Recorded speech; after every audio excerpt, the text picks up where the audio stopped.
आज की इस वीडियो में हम बात करने वाले हैं direct impact of sphere with fix plane. ठीक है, ये डायरेक्ट इम्पैक्ट के ऊपर हमारी तीसरी या चौथी वीडियो होगी। इससे पहले हम 2-3 वीडियो कर चुके हैं। पहली वीडियो में हमने ये देखा था कि डायरेक्ट इम्पैक्ट होता क्या है, उसकी जो बेसिक टर्मिनोलॉजी क्या होती है। ठीक है, दूसरी वीडियो में हमने कुछ लॉज के ऊपर बात करी थी। लॉज यानी कि क्वेश्चन हम कैसे सॉल्व करेंगे अगर इम्पैक्ट के ऊपर आता है, तो उसी को कंटिन्यू करते हुए आज हम इसमें बात करने वाले हैं direct impact of sphere with fix plane. ठीक है, जो टॉपिक है इसमें मैं थोड़ा सा ऊपर ऊपर से आपको बता देता हूँ कि यहाँ पर हमारे पास एक स्फीयर होगी जिसको हम किसी एक हाइट से ड्रॉप करेंगे। ठीक, और वो प्लेन में आके टकराएगी। ठीक है, इसके बाद वहाँ पर वेलोसिटी क्या होगी इम्पैक्ट के बाद, हाइट कितनी कवर करेगी जब टकराने के बाद, स्ट्राइक कोलाइड करने के बाद जब ये वापस जाएगी। भाई कोई मतलब बॉल है आपको, आप उसको छोड़ते हो किसी हाइट से, तो वो नीचे ज़मीन पे टकराती है, उसके बाद फिर कुछ हाइट कवर करती है, फिर टकराती है, फिर कुछ हाइट कवर करती है। तो उसको वो टकराने के बाद हाइट कवर करने में कितना टाइम लग रहा है, इसके बाद टाइम कितना लग रहा है, हाइट कितना कवर कर रही है वो, ये सारी चीज़ें हम यहाँ पर देखेंगे। ठीक है, तो जैसा हमें पता है कि यहाँ पर हमारे पास u1 and u2 are are the velocity of sphere and plane before impact. ठीक है, ये हमारे पास एक स्फीयर है जिसका मास m है। इसको हम इस पॉइंट से, मतलब यहाँ पर हम मान लो इस पॉइंट से हम इसको ड्रॉप करते हैं तो यहाँ पर आके टकराएगी। ठीक है, टकराने के बाद फिर ये वापस जाएगी। तो जब ये यहाँ से इस पॉइंट तक आएगी तो कुछ ना कुछ तो वेलोसिटी होगी उसके पास। तो वो वेलोसिटी हमने क्या मान ली, u1, और u2 हमारी क्या है, इस प्लेन की वेलोसिटी। वैसे तो प्लेन फिक्स होता है, वो मूव नहीं करेगा, लेकिन क्योंकि हम यहाँ पे इम्पैक्ट पढ़ रहे हैं तो हम मान के चलते हैं हमारे पास जो सेकंड जो ऑब्जेक्ट है, हमारे पास सेकंड बॉडी जो है वो प्लेन है और उसकी वेलोसिटी कितनी है, 0। क्योंकि फिक्स प्लेन है उसमें कोई मूवमेंट तो होगा नहीं, तो हमारा जो u2 हो जाएगा वो किसके इक्वल हो जाएगा, 0 के इक्वल। ठीक है, सिमिलरली b1 एंड b2 पता ही आपको क्या है, b1 जो है वो बॉल की वेलोसिटी है और v2 जो है वो हमारे प्लेन की वेलोसिटी है। अब इम्पैक्ट के पहले की बात हो या इम्पैक्ट के बाद की बात हो, अगर हम बात करें इम्पैक्ट में तो या तो इम्पैक्ट पहले हो, मतलब इम्पैक्ट से पहले की बात करें, या हम इम्पैक्ट के बाद की बाबात करें, जो हमारा प्लेन है वो तो फिक्स ही रहने वाला है। तो फिर से हमारा जो यहाँ पर है v2 भी 0 के इक्वल आ जाएगा। क्यों v2 0 हो जाएगा, क्योंकि जो प्लेन है हमारा वो मूवमेंट नहीं करेगा, उसमें मोशन नहीं होगा, वो फिक्स ही रहेगा। और फिक्स जो चीज़ होती है तो उसकी वेलोसिटी तो 0 होती है, पता ही होगा आप लोगों को। ठीक है, अब इसमें जो है क्योंकि इम्पैक्ट हो रहा है तो यहाँ पर भी हम इम्पैक्ट वाले लॉज ही लगाएंगे। तो पहला हम लॉज कौन सा यूज़ करेंगे, न्यूटन्स लॉ ऑफ इम्पैक्ट। और हमें इसके अलावा ज़रूरत भी नहीं पड़ेगी दूसरा यूज़ करने की, जो भी हमें एक्सप्रेशन चाहिए वो इसी से आ जाएगी। तो यहाँ पर लिखेंगे from Newton's laws of impact, Newton's law of impact. Newton's law of impact क्या होता है, v1 माइनस v2 क्या है, दोनों वॉल की relative velocity is equals to minus e u1 minus u2। यानी कि इम्पैक्ट के बाद दोनों बॉडीज़ की रिलेटिव वेलोसिटी किसके इक्वल होती है, minus e times relative velocity before impact. ठीक है, u1 u2 क्या होता है, इम्पैक्ट से पहले की वेलोसिटी, v1 v2 क्या होता है, इम्पैक्ट के बाद की वेलोसिटी। अभी हमें पता है कि जो हमारे v2 और u2 हैं ये क्या हैं, 0 हैं। तो यहाँ से हम लिख सकते हैं b1 minus 0 is equals to minus e u1। ठीक है, तो यहाँ से क्या आ जाएगा, v1 is equals to minus e u1। ठीक, अब ये जो यहाँ पर माइनस साइन है वो क्या इंडिकेट कर रहा है। ठीक है, थोड़ी देर के लिए इमेजिन करो जैसे कि ये तुम्हारे पास प्लेन है कोई। ठीक है, यहाँ से तुमने बॉल ड्रॉप करी। ठीक है, थोड़ी देर एक चीज़ देख लो यहाँ पे, जैसे कि ये बॉल होती थी, एक बॉल ये होती थी, ये u1 वेलोसिटी से मूव करती हुई आ रही है, ये u2 वेलोसिटी से मूव करती हुई आ रही है। यहाँ पर दोनों में इम्पैक्ट हुआ। ठीक है, इसी डायरेक्शन में मूव कर रही हैं, और इम्पैक्ट के बाद क्या होता था कि दोनों b1 और b2 वेलोसिटी से मूव करती हुई चली जाती थी। ठीक है, यहाँ पर जो हम बताना चाह रहे हैं वो ये है कि दो बॉल आई, इम्पैक्ट से पहले जिस डायरेक्शन में थी, इम्पैक्ट किया, इम्पैक्ट के बाद भी उसी डायरेक्शन में मूव कर रही। ठीक है, ध्यान से सुनना कि इम्पैक्ट से पहले जिस डायरेक्शन में आ रही थी, इम्पैक्ट किया, इम्पैक्ट के बाद भी उसी डायरेक्शन में मूव करती चलेंगी। यानी कि अगर ये इस डायरेक्शन से आ रही थी तो इम्पैक्ट के बाद भी इसी डायरेक्शन में गई हैं। ठीक, और ये जो लॉ है हमारे पास वो तब, मतलब इसमें जो हमने यहाँ पर स्टेटमेंट लिखा है, ये स्टेटमेंट उस कंडीशन का है जब हमारी बॉल्स सेम डायरेक्शन में मूव करें। जैसे कि यहाँ पर ये जो हमने केस बनाया हुआ है। ठीक है, ये चीज़ अगर समझ में आ गई तो ऊपर देखो, यहाँ पर ये हमारे पास बॉल है m मास की, इसको हमने यहाँ पे ड्रॉप किया। ठीक है, क्योंकि ये बॉल इस प्लेन से टकराई, या फिर ये मान लो कोई टेबल है, इस टेबल से टकराई। ठीक है, तो जो इम्पैक्ट में होता है कि ये उसी डायरेक्शन में, मान लो ये इस साइड से आ रही है तो इम्पैक्ट के बाद भी ये इसी डायरेक्शन में जाए। लेकिन ऐसा तो होता नहीं है। मान लो आप कोई बॉल अगर टेबल पे छोड़ते हो या फ्लोर पे छोड़ते हो तो वो क्या करती है, जिस डायरेक्शन में जहाँ से आपने छोड़ा था ना दोबारा से उसी तरफ आती है। ठीक है, अगर हमने यहाँ से छोड़ा है तो ये बॉल किस साइड जाएगी, इस साइड। ठीक है, यानी कि जो हमारी बॉल है उसकी डायरेक्शन चेंज हो गई इम्पैक्ट के बाद। यहाँ से गिरी थी, जाना क्या था इसको, ये टेबल तोड़ के ये नीचे निकलनी चाहिए थी, लेकिन हुआ क्या है कि यहाँ पर ये बॉल टकराने के बाद अपनी डायरेक्शन चेंज कर देती है। तो मैंने पहले या दूसरी वीडियो में बताया होगा कि जब हमारी बॉल अगर डायरेक्शन चेंज हो जाती है बॉल की, या अपोजिट डायरेक्शन हो जाती है उनकी, तो वहाँ पर हम साइन रिवर्स कर देते हैं। ठीक, तो यहाँ पर ये जो V1 होगा हमारा, ये किसके इक्वल हो जाएगा, EU1। ठीक है, ये जो ये वाला फॉर्मूला जो आया है वो किसके लिए आया है, जब हमारी बॉल इसी डायरेक्शन में मूव करे, यानी कि इस तरीके से मूव करती हुई आए और टेबल तोड़ के निकल जाए। ठीक है, बॉल छोड़ी, टेबल तोड़ी उसने, और जिस डायरेक्शन से आ रही थी उसी डायरेक्शन में चले जाए, तो हमारा कंडीशन कौन सा है, ये वाला। लेकिन क्योंकि हमेशा बॉल हमारी क्या होती है, बाउंस हो जाती है। ठीक है, तो उसके लिए कौन सी कंडीशन होगी, हम ये वाली यूज़ करेंगे। क्यों, क्योंकि ये जो हमारा U1 है यहाँ पर ये माइनस साइन किधर चला गया, ये बॉल अपोजिट डायरेक्शन में मूव कर गई थी, इसकी डायरेक्शन रिवर्स हो गई थी, इसीलिए ये माइनस साइन यहाँ से चला गया। ठीक है, समझ में आया होगा आपको ये चीज़। ठीक है, आसान सी थी। इसके बाद फिर अब हमारा जो दूसरा टॉपिक आता है इसी से रिलेटेड, वो है height cover in first throw.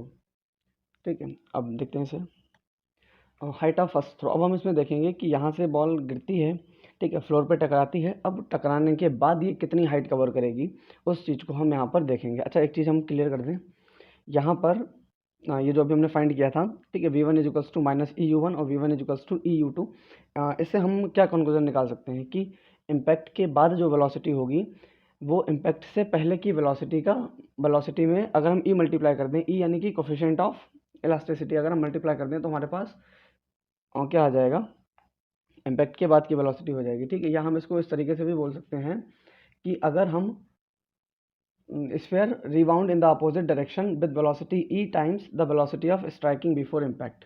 ठीक है, समझ आया होगा, समझदार होते हैं आप लोग कि समझ जाओगे कि V1 जो है वो किसके इक्वल होगा, ई टाइम्स U1, यानी कि जिस वेलोसिटी से आ रही थी, ठीक है, उसमें ई मल्टीप्लाई कर दो तो जो वेलोसिटी हमारी किसकी वेलोसिटी आ जाएगी, इम्पैक्ट के बाद की वेलोसिटी आ जाएगी। ठीक है, अब यहाँ पर ये कन्फ्यूज़न मत क्रिएट करना कि V1 ई U1 ही होना चाहिए। ठीक है, अगर कोई मान लो बॉल है यहाँ से, अगर वो b वेलोसिटी से गिर रही है, ठीक है, जब वो फ्लोर से टकराने से पहले उसकी वेलोसिटी v है, तो जब इम्पैक्ट के बाद उसकी वेलोसिटी कितनी हो जाएगी, ev। ठीक है, यही तो यहाँ पे हमने लिखा है ना, U1 जो था वो क्या था, टकराने से पहले की वेलोसिटी, इम्पैक्ट से पहले की वेलोसिटी, और V1 क्या है, इम्पैक्ट के बाद की वेलोसिटी। तो V1 किसके इक्वल है, EU1, यानी कि टकराने वाली वेलोसिटी से, जो टकराने से पहले की वेलोसिटी है उसमें ई मल्टीप्लाई कर दिया हमने। ठीक है, तो अब सबसे पहले ये देखना है कि जब वेलोसिटी इम्पैक्ट से पहले क्या वेलोसिटी है, जो भी इम्पैक्ट से पहले की वेलोसिटी होगी उसमें ई मल्टीप्लाई कर दो, इम्पैक्ट के बाद की वेलोसिटी आ जाएगी। ठीक है, अब इसमें देखते हैं height of first throw. First throw यानी कि यहाँ से ये आती है बी पॉइंट पे, स्ट्राइक करती है, कोलाइड करती है, इसके बाद फिर से बाउंस बैक हो जाती है और ये सी पॉइंट तक जाती है। ए से गिरी, मतलब ए से हमने छोड़ा, बी पर आई, बी से टकराई, फिर वापस गई कहाँ तक, सी पॉइंट तक। ठीक है, अब जहाँ से तुम छोड़ोगे ज़मीन से टकराने के बाद वो वापस दोबारा उस साइड तक तो आती नहीं, उससे थोड़ा नीचे ही रहती है। ठीक है, तो हमने पॉइंट सी मान लिया। क्योंकि यहाँ से हम बॉल ड्रॉप कर रहे हैं तो ये वाला हमारा जो पार्ट होगा, मतलब यहाँ पर जो बॉल की स्फेयर की जो वेलोसिटी होगी वो कितनी होगी, 0 होगी। ठीक है, यहाँ पर हम मान लेते हैं पहले ए टू बी मोशन होगा।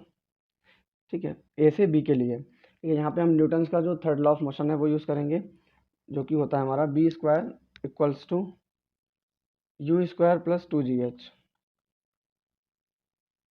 ठीक है, एच हमारी क्या है, हाइट ए से बी तक की। ठीक है, यू हमारा इनिशियल वेलोसिटी और बी हमारी फाइनल वेलोसिटी। यहाँ पर तो ये 0 है, अब इस बी पॉइंट पे, ठीक है, ए से स्टार्ट किया, यहाँ पर वेलोसिटी 0 है, बी पर ख़त्म किया, तो ए से लेके बी के मोशन के लिए बी हमारा एंड पॉइंट होगा, तो यहाँ पे वेलोसिटी हमारी वी है। ठीक है, तो यहाँ से क्या आ जाएगा, B square equals to 2GH। क्यों, क्योंकि यू तो हमारा 0 है, तो बी कितना आ गया यहाँ से हमारा, अंडर रूट का 2GH। ठीक है, अब देखो यहाँ से, यहाँ पर बॉल आ रही थी, ये किस वेलोसिटी से, बी वेलोसिटी से, टकराने के बाद ये किस वेलोसिटी से जाएगी, ई इंटू बी वेलोसिटी से। ठीक है, ठीक है, टकराने के बाद किस वेलोसिटी से जाएगी, ई इंटू बी वेलोसिटी से। ठीक है, तो इस पॉइंट पे हम मान लेते हैं, क्या यहाँ पर हम मान लेते हैं कि बी हमारा जो है ये V1 के इक्वल है, किस पे, बी पॉइंट पे, बी हमारा V1 के इक्वल है। तो यहाँ से हमारा b1 की वैल्यू कितनी आ जाएगी, √2gh, ठीक है, क्योंकि हमने b1 माना है। अब इम्पैक्ट के बाद की वेलोसिटी क्या हो जाएगी, ev1, ठीक है। तो देखो अभी यहाँ पर अच्छा हाँ, एक चीज़ देखो, जैसे कि अभी हमने ए से बी का मोशन निकाला था ना, अब हम बी से सी का निकालें, क्योंकि बी से टकराने के बाद ये कहाँ जा रही है, सी पर, ठीक है, यहीं पर कर लेते हैं। ठीक है, अब बी टू सी, जो बी टू सी मोशन होगा उसमें जो बी पॉइंट है हमारा, ये क्या होगा, इनिशियल पॉइंट। भाई बी से सी पर जा रही है तो बी हमारा क्या होगा, इनिशियल पॉइंट। और बी पर यहाँ पर वेलोसिटी हमारी कितनी है, यहाँ पर हमारी वेलोसिटी कितनी है, वी, मतलब बी वन हमने ली थी, ठीक है। इस बी से बी टू सी के मोशन के लिए अब हम क्या करेंगे, यहाँ पे फिर से हम यही वाली सेम इक्वेशन अप्लाई करेंगे। तो यहाँ पे हमने लिख दिया v square equals to u square minus 2gh। यहाँ पे माइनस क्यों कर रहे हैं, क्योंकि ये नीचे से ऊपर के लिए जा रहा है, ठीक है, तो हमारा जो जी होगा वो नेगेटिव का हो जाएगा। ठीक, अब यहाँ पे देखो इस बी पॉइंट पे जो हमने वेलोसिटी, देखो यहाँ पे इस बी पॉइंट से टकराने से जस्ट पहले तक की वेलोसिटी क्या थी हमारी, v1, ठीक है, हमने मान ली थी। तो v1 हमारे पास आ गया 2gh। टकराने के जस्ट बाद जैसे ही बॉल बी पॉइंट से टकरा के ऊपर जाएगी तो तुरंत हमारी जो वेलोसिटी होगी वो किसके इक्वल हो जाएगी, ev1, ठीक है। तो अब यहाँ से b से स्टार्ट कर रहा है ना, तो ये b हमारा क्या होगा, इनिशियल वेलोसिटी, मतलब बी पॉइंट पे इनिशियल वेलोसिटी होगी जो किसके इक्वल होगी, ev1 क्यों, क्योंकि v1 वेलोसिटी से तो ये आ रही थी, टकराने के बाद जो इम्पैक्ट के बाद की वेलोसिटी है वो क्या हो जाती है कि इम्पैक्ट से पहले की जो वेलोसिटी थी उसमें ई मल्टीप्लाई कर दो, तो वही हमने यहाँ पे किया है ev1, ठीक है। अब ये सी जो पॉइंट है ये तुम्हारा क्या है, फाइनल वेलोसिटी, ठीक है। तो यहाँ पे ये फाइनल वेलोसिटी कितनी हो जाएगी, 0, क्यों, क्योंकि इस सी पॉइंट तक जाने के बाद जाएगी, उसके बाद बॉल फिर से नीचे आएगी, तो यहाँ पे वेलोसिटी क्या होगी, 0, या यूँ कह लो कि टकराने के बाद ये सी जो है वो मैक्सिमम हाइट होगी, ठीक है। इस मैक्सिमम हाइट पे तो वेलोसिटी 0 ही हो जाती है, ठीक। तो वही चीज़ अब हम यहाँ पे पुट कर देंगे, तो क्योंकि हमारा बी 0 है तो हमने 0 रख दिया। यू हमारा कितना है, ev1 स्क्वायर माइनस 2gh हमारा कितना है यहाँ पर, h डैश, ठीक है। अब इसको आगे सॉल्व कर लेते हैं, ये आ जाएगा हमारा ev1 स्क्वायर 2gh डैश, ठीक है। ev1 स्क्वायर, अब देखो e की तो वैल्यू हमें पता है, मतलब e तो हमारा कोफिशिएंट ऑफ इलास्टिसिटी होता है, और v1 हमने अभी निकाला था, यहाँ पर कितना आया था, v1 की वैल्यू कितनी आई थी, 2gh, v1 की वैल्यू √2gh का whole square is equals to 2gh dash. तो क्या हो गया, ये e square 2gh equals to 2gh dash, 2g, ठीक है। तो यहाँ से हमारा जो h डैश आया है वो कितना आ गया, ई स्क्वायर h, ठीक है। अब ई स्क्वायर h इसका मतलब क्या है कि h डैश हमारी क्या थी, देखो h डैश हमारी ये वाली हाइट थी यहाँ से यहाँ तक की, ठीक है, और h क्या है हमारा, ये वाला हाइट, ठीक है, a से b तक का। तो कहने का मतलब क्या है कि जो टकराने से पहले की हाइट होगी उसमें अगर हम ई स्क्वायर मल्टीप्लाई कर देंगे तो टकराने के बाद कितनी हाइट कवर करेगी कोई भी स्फीयर, वो हमारे पास आ जाएगा, ठीक है। अब जैसे कि सी हो गया, ठीक है, सी से फिर नीचे आएगी, तो मान लो यहाँ पे टकराई, अब की बार सी से थोड़ा नीचे रहेगी, यहाँ तक आई मान लो, ठीक है। तो इसकी भी हम हाइट निकाल सकते हैं, मतलब यहाँ तक की इस, देखो एक चीज़ यहाँ पर इसको इस पेज पे देखते हैं, हाँ, ठीक है। यहाँ पे जैसे कि हमारे पास ये बॉल थी, नीचे आई ये यहाँ पर इस बी पॉइंट पे ए पॉइंट पे, ठीक है। अब ये जाएगी सी पॉइंट पे, मान लो यहाँ से ए से बी की हाइट कितनी है, a b equals to h, ठीक है। बी सी हमारी कितनी हाइट है, एच डैश, ठीक है। तो जो हमारे एच डैश है, नई हाइट कितनी होती है, ई स्क्वायर टाइम्स एच, मतलब e square times the previous height, previous height मतलब यहाँ से यहाँ तक की हाइट, वो किसके, उसमें अगर हम ई स्क्वायर मल्टीप्लाई करते हैं तो क्या आएगा, बाउंस होने के बाद की हाइट। अब मान लो इस सी पॉइंट से फिर ये नीचे आएगी इस डी पॉइंट पे, ठीक है, मान लो सी है यहाँ पर, इससे नीचे ये आई, ठीक है, डी से ये फिर से बाउंस बैक करेगी, तो अभी मान लो ई पॉइंट तक जाएगी, तो जो डी ई होगा वो कितना होगा, डी ई जो हाइट है वो कितनी होगी, e square times previous height, previous मतलब इस सी से बी तक की, यानी कि एच डैश, ठीक है। और एच डैश की वैल्यू में पता है ई स्क्वायर एच होता है, तो e into e square h is equals to a की पावर 4 टाइम्स एच, ठीक। अब ऐसे ये ई से फिर नीचे आएगी यहाँ पर एफ पॉइंट पे, एफ के बाद ये फिर टकराएगी जाके यहाँ पर आएगी जी पॉइंट तक, तो ये जी एफ हाइट कितनी हो जाएगी, ये भी ई स्क्वायर टाइम्स प्रीवियस हाइट यानी कि डी ई, ठीक है। समझ पा रहे होंगे इस चीज़ को। तो इसका जो है थ्योरेटिकल स्टेटमेंट हम लिख लेते हैं, ये तो मैथमेटिकल हो गया हमारे पास, थ्योरेटिकल क्या हो जाएगा इसका, ठीक है। थ्योरेटिकल स्टेटमेंट इसका ये हो जाएगा कि हाइट ऑफ एनी थ्रो, ठीक है, एनी थ्रो मतलब कोई सा भी हम ले लेंगे, ठीक है, e square times height of previous throw, ठीक है। अगर हम किसी भी पॉइंट मतलब किसी भी थ्रो की हाइट फाइंड कर रहे हैं तो वो कितनी हो जाएगी, ई स्क्वायर इंटू उससे पहले कितनी हाइट कवर की थी उसके इक्वल। ठीक है। इस पे एक क्वेश्चन भी है वो बाद में देखेंगे। फिलहाल आज एक लास्ट टॉपिक हमारा और बच रहा है इसमें, जो कि है time of throw due to impact. ठीक है, देखते हैं इसको भी। यहाँ पर हमारे पास अब सेम फिगर हम फिर से कंसिडर करेंगे। ठीक है, यहाँ पर ये बॉल है, हमारे पास स्फीयर है, बॉल निकल जाता है बार बार। ठीक है, ये हमारे पास स्फीयर है, इसको हम इस पॉइंट से ड्रॉप करते हैं तो ये बी पॉइंट पे आके स्ट्राइक करती है। ठीक है, तो हम मान लेते हैं यहाँ से कि ए से बी तक का जो मोशन है, मतलब ए से लेके बी तक आने में से कितना टाइम लग रहा है, T1 लग रहा है। ठीक है, और बी से सी तक इसे जाने में कितना टाइम लग रहा है, T2। आई बॉल यहाँ से फ्लोर पे टकराई। ठीक है, टकराने के बाद फिर ये कहाँ गई, पॉइंट सी तक गई। ठीक है, तो ए से बी तक आने में इसने टाइम T1 लिया और बी से सी तक जाने में इसने टाइम T2 लिया। अब हमें यही देखना है कि इसमें टाइम कितना लगा है। ठीक, तो फिर से हम यहाँ पे न्यूटन्स की जो इक्वेशन ऑफ मोशन है उनको हम यूज़ करेंगे। S is equals to u t plus half a t square होता है। ठीक है, u t plus half a t square. ठीक है, क्योंकि यहाँ पर हम हाइट की बात कर रहे हैं तो यहाँ पे हम जी ले लेंगे और उस एस की जगह पे हम एच ले लेंगे। H is equals to u t plus half g t square. ठीक है, यहाँ पे हमने प्लस क्यों लिया, क्योंकि ये ऊपर से नीचे आ रहा है। ठीक है, तो अब देखो यहाँ पे हाइट तो हमारे पास एच है ही। अब देखो यहाँ से हम बॉल ड्रॉप करेंगे तो यू हमारा जीरो हो जाएगा, तो एच इज इक्वल्स टू कितना हो गया, जीरो प्लस 1/2 जी टी स्क्वायर। ठीक है, यहाँ से हम जी टी की स्क्वायर फाइंड कर जी टी की वैल्यू फाइंड कर सकते हैं, जो कि होगा हमारा 2h। और फिर यहाँ से हम टी निकाल सकते हैं, जो कि हमारा है 2h अपॉन जी अंडर रूट का। अच्छा एक चीज़ देखो, यहाँ पे हमने T1 रखना भूल गए, यहाँ पर T1 होगा। ठीक है, क्योंकि ए से बी का जो मोशन है उसमें टाइम कितना है, T1। ठीक है, तो ये तुम्हारा T1, यानी कि ए से लेके बी तक इसे गिरने में कितना टाइम लगेगा, 2h अपॉन जी। ये जी है, 9 नहीं है। ठीक है, हाँ ठीक है, 2h अपॉन जी लगा। अब इसके बाद ये बी से सी तक इसे कितना टाइम लगेगा, इसको देख लेते हैं यहाँ पर। ठीक है, अब इस बी पॉइंट के बारे में हम लिख लेते हैं जो भी जानकारी है हमारे पास। ठीक है, देखो इस बी पॉइंट पे यहाँ से ये बॉल आ रही है। ठीक है, मान लो बी वेलोसिटी से चल के आ रही है ये। ठीक है, बी से चल के आ रही है तो इस बी पॉइंट पे मतलब टकराएगी, टकराने के बाद इसकी वेलोसिटी कितनी हो जाएगी, ई वी। ठीक है, तो यहाँ पे हम, और हाँ एक चीज़ और है, जैसे कि एच डैश की वैल्यू भी अभी हमें पता है कितनी निकाली थी हमने पीछे, ई स्क्वायर इंटू एच। ठीक है, तो ये सारी चीज़ें हम लिख लेते हैं, 8b। ठीक है, देखो यहाँ पे हमारी जो इनिशियल वेलोसिटी होगी यू, वो किसके इक्वल होगी, ई वी वन। ठीक है, वी वन मतलब वो वी वन वेलोसिटी से चल के आ रही है। ठीक है, तो इसमें कंफ्यूज होने की जरूरत नहीं है, हम ई वी भी रख सकते हैं, ऐसी कोई दिक्कत नहीं होगी। ठीक है, अब हम वी क्यों नहीं रख रहे हैं, क्योंकि हमारी जो इक्वेशन ऑफ मोशन है उसमें भी हम वी यूज़ करते हैं, यहाँ पे भी हम वी ले लेंगे तो थोड़ा सा कन्फ्यूजन हो सकता है, इसलिए थोड़ा सा अलग ले ले रहे हैं। ठीक है, ई वी वन हो जाएगा, और ई वी वन की वैल्यू तो पता ही है, ई अंडर रूट 2gh हो जाएगा। ठीक है, जो किसके इक्वल हो जाएगा, ई अंडर रूट 2gh। ठीक है, और हाइट हमारी कितनी है, एच डैश ई स्क्वायर एच, इसमें भी कोई दिक्कत नहीं होनी चाहिए। और जो हमारी फाइनल वेलोसिटी वी है वो कितनी हो जाएगी, ज़ीरो। क्यों ज़ीरो हो जाएगी, यहाँ पर देखो यहाँ तक जाएगी ना, यहाँ पर तो उसकी वेलोसिटी ज़ीरो ही होने वाली है, क्योंकि फिर से नीचे आना है।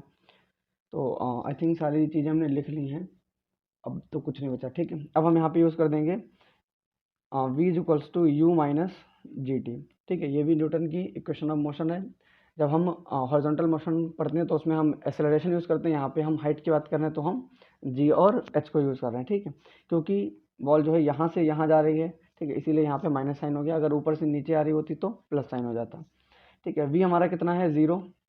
यू हमने फाइंड ही कर लिया है, e under root 2gh minus g. अब टी कितना है, T2, क्योंकि हम बी टू सी मोशन की बात कर रहे हैं ना, बी टू सी मोशन के लिए टाइम पीरियड हमने कितना लिया था, T2 लिया था। तो यहाँ से हमारे पास आ जाएगा e under root 2gh is equals to g T2। ठीक है, अब यहाँ से जो T2 हमारा है वो कितना आ जाएगा, e under root 2gh upon g. ठीक है, अब इस जी को अगर हम अंडर रूट के अंदर लेंगे तो जी स्क्वायर हो जाएगा, e under root 2gh upon g square. ठीक है, तो यहाँ से एक जी से एक जी कैंसिल हो जाएगा, ये आ जाएगा तुम्हारा अंडर रूट 2h अपॉन जी। ये क्या है तुम्हारा, टाइम T2। ठीक, अब ये जो 2h अपॉन जी है ये तुम्हें कुछ जाना पहचाना सा लग रहा होगा, यहाँ पर हमने जो T1 फाइंड किया ये भी 2h अपॉन जी आया। ठीक है, और ये भी 2h/g है, तो हम ये बोल सकते हैं यहाँ से कि T2 is equals to e times T1, ठीक है। T2 is equals to e times T1 का मतलब क्या हुआ कि यहाँ से बॉल हमने गिराई, नीचे आई, यहाँ मान लो अगर इसने T1 टाइम लिया तो यहाँ से ये इस C पॉइंट तक पहुँचने में या बाउंस होने के बाद मैक्सिमम हाइट तक पहुँचने में कितना टाइम कवर करेगी, e times the time of previous throw, ठीक है। इसको हम स्टेटमेंट में भी लिख दे रहे हैं अभी। ये इसका स्टेटमेंट हो जाएगा कि T2 is equals to e T1, मतलब time to height of any throw, यानी कि किसी भी कोई भी थ्रो है हमारे पास हाइट का, एच हाइट का, ठीक है, उसको कवर करने में जो टाइम लगेगा वो कितना लगेगा, e times the time to cover height of preceding throw, मतलब उससे पहले जो टाइम लगा हाइट को कवर करने का, उसमें हम ई मल्टीप्लाई कर देंगे तो हमारे पास नेक्स्ट जो थ्रो मतलब बॉल टकराने के बाद जब वो नेक्स्ट हाइट कवर करेगी उसको कवर करने का टाइम हमारे पास आ जाएगा, ठीक है। देख लेते हैं पहले हमने आज यहाँ पर क्या क्या देखा है। सबसे पहले तो ठीक है, सबसे पहले direct impact of sphere with fix plane, ठीक है। यहाँ पर हमारे पास प्लेन फिक्स था, एक बॉल आके उससे कोलाइड करती है, इम्पैक्ट करती है, तो उस केस में हमारे पास जो वेलोसिटी थी वो कितनी आई, v1 is equals to e u one, v1 is equals to e u one और v1 is equals to e u one, ठीक है। एक तो माइनस आएगा, एक प्लस आएगा। इस माइनस का मतलब क्या है, मतलब ये माइनस वाले का मतलब क्या है कि ये बॉल यहाँ पे टकराएगी, टकराने के बाद ये फ्लोर तोड़ के आगे निकल जाएगी, मतलब उसका मोशन जो है वो सेम डायरेक्शन में रहेगा। ये इधर से इस डायरेक्शन में आ रही है, टकराने के बाद भी इसी डायरेक्शन में होगी, लेकिन होता क्या है, टकराने के बाद ये इस डायरेक्शन में चली जाती है, क्योंकि डायरेक्शन चेंज हुई है तो वेलोसिटी का साइन भी चेंज हो जाएगा, ठीक है। तो ये एरो नीचे लगा है, इसका मतलब है कि मोशन सेम होना चाहिए। ऊपर एरो लग कर दिया, इसका मतलब है वो बाउंस बैक होकर ऊपर चली गई, ठीक है।